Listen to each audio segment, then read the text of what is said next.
I think one of the things that's unique about it is the whole sort of DIY angle.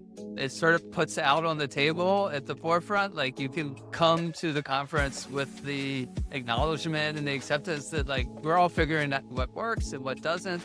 And that just makes it feel so much more accessible and inviting. There is no one way to do marketing right. We can all learn from each other, and it's okay to make mistakes and try new things and get a little crazy, and it's okay to mess up.